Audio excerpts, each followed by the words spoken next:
sikapnya yang bagaimana?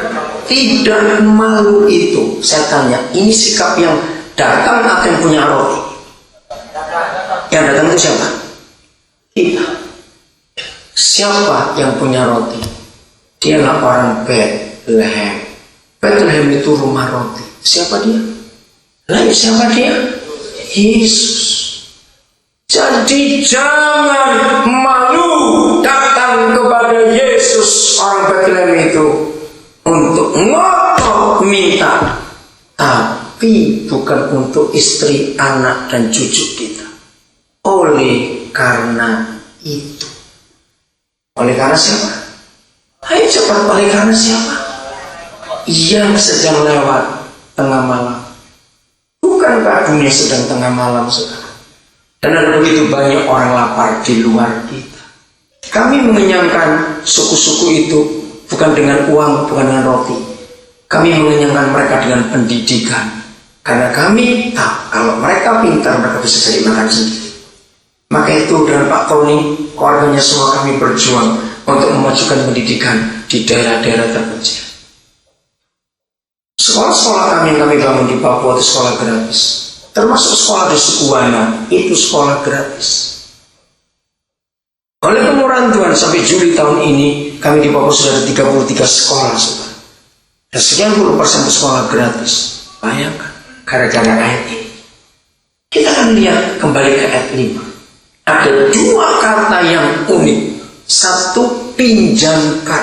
Catat itu. Kenapa tidak mintalah? Kenapa pinjam? Ini rahasia yang luar biasa. Artinya, apa saja yang kita punya, termasuk nafas, termasuk semua, itu pinjam dari yang punya hidup. Katakan amin.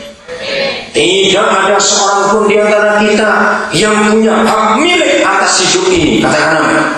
Semua kita pinjam, betul? Pak Yakub Nawai pernah khotbah, gigi saja pinjam. Lahir ompong, kalau tua mati juga ompong. Nggak ada bayi lahir langsung giginya penuh, itu pasti darah pulang. Dan gigi saja pinjam, lahir kita ompong dipinjami gigi, waktu mau mati ompong lagi, gigi pun kembali. Apa yang kita mau punya hak milik? Semua dari Tuhan. Amin. Maka itu saya ketemu kebenaran ini. Orang Kristen kaya yang pelit itu pasti bukan karena berkat Tuhan. Ingat saudara, setan dan dunia, dengar baik-baik, setan dan dunia bisa memberkati orang. Betul tidak? Setan dan dunia bisa memberi kekayaan. Yakinlah, mau dituruti terserah saudara, saya cuma nyuruh aja ngomong. Yakinlah, pergilah ke Gunung Kawi 3 kali saja. Kalau enggak kaya, potong kepala. Hebat. Orang ke Gunung Kawi aja bisa kaya. Dan itu betul. Itu bukan dongeng. Sampai hari ini masih terjadi. Maka itu hati-hati yang punya banyak uang. Belum tentu berkat Tuhan. Bukan juga dari Gunung Kawi ini. Tapi yang kedua, alam ini memberi berkat, memberi kekayaan juga. Catat.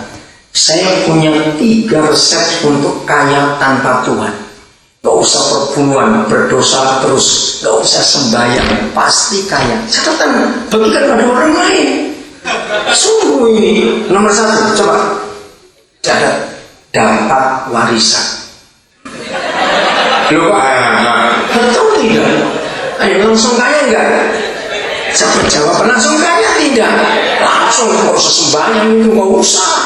Nomor 1. Nomor 2, ini hukum alam. Ini resep yang mujarab untuk kaya. Maka itu yang kaya-kaya mikir, karena Tuhan atau karena hukum alam atau karena setan. Tanya kekayaanmu dari mana. Awas. Nomor 2, rajinlah. Rajin. Kalau yang lain kerja cuma 8 jam, orang itu 14 jam. Yang lain bukanya jam 6 pagi, jam 4 subuh. Kalau punya toko, yang lain tutupnya jam 8, ini jam 11 malam. Pasti kaya tidak? Kaya, itu hukum alam. Dapat warisan, rajin. Nah, nomor 3, pelitlah. Ini pasti kaya, nggak pakai berdoa sudah. Nggak betul nggak? Coba jawab pertanyaan ini. Jadi pengen kaya nggak usah keluar pakai 3 resep ini, pasti sudah. Kalau beli ikan cuma kepalanya saja, 3 hari pertama cuma makan kuahnya, hari keempat baru dadalannya. Ya bagaimana nggak kaya? Kalau mau pengen makan daging, beli yang tulang, sampai anjingnya pun nggak kebagian. Nah, yang kaya karena hukum alam itu pasti pelit. Kenapa? Itu karena hasil jeripayanya sendiri, tanpa Tuhan. Tapi kalau karena berkat Tuhan, lain. Sekolah cuma SD, itu pun gak lulus. Modal juga pas-pasan, pengalaman nol, tempat usaha dekat WC. Ngerti ilustrasi ini? Tapi kalau itu berkat Tuhan, luar biasa. Nah, orang yang begitu pasti nggak pelit, sebab dia sadar semua dari dia. Nah, jangan main dulu tanya, kekayaanmu dari mana? Ayo jujur. Maka itu kita percaya semuanya itu pinjam, saudara. Kenapa saya bisa mendirikan sekolah-sekolah gratis cukup banyak? Karena saya ngajar banyak orang dengan sistem ini. Kalau semua orang Kristen di Indonesia, saya bilang dunia Indonesia, itu sadar bahwa seharusnya Tuhan kita dapat saham kosong maksimal 20%, minimal 5%. Pasti banyak belum tahu. Loh, kenapa Tuhan dapat saham kosong? Nah, dalam ilmu ekonomi, kalau toh orang itu usaha di tanah miliknya sendiri, dengarkan baik-baik, maka perusahaan milik orang itu harus diperhitungkan sewa nggak tanah itu atau kontrak. Dengar baik-baik, iya atau tidak? Ini hukum ekonomi. Walaupun itu rumah sendiri dipakai usaha, dalam hukum ekonomi itu diperhitungkan modal, nggak gratis. Nah, percayakah saudara, hidup ini gak gratis. Oh gak, men? Ada yang bayar. Betul gak? Loh, coba renungkan. Karena kok kelihatan mukanya gak ngerti, masih saya terangkan. Oke, gini saudara-saudara saya. Saudara, saya pernah mencoba menghitung. Buatlah sebuah pabrik penghasil karbon dioksida, CO2. Tapi bahan bakunya itu oksigen. Oh. Nah, kecil aja nggak usah banyak-banyak produksinya. Misalnya sehari sekian kubik, misalnya udah apa itu gas itu. Saya pernah ngitung sesedikit apapun kalau kita buat pabrik, hasil sedikit apapun bahan baku O2, wah hasilnya CO2. Itu pasti ratusan juta biaya pabriknya. Betul tidak? Nah, sadar tubuh kita ini pabrik itu. Apa yang kita hirup? Oksigen. Detik berikut keluar apa? CO2. Ini pabrik, ini nggak gratis. Tuhan yang bayar.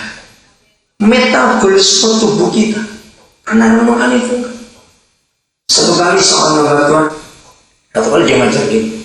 Kalau kamu gak punya alasan dan gak punya bahan untuk bersyukur kepada Bapa di surga, karena kamu sakit, kamu kecewa, kamu marah, kamu bangkrut, usaha terbakar, semuanya itu, begitu kamu bisa tentu ucapan syukur, itu anugerah yang luar biasa.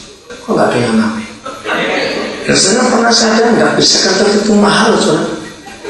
Coba ke dokter bayar berapa itu?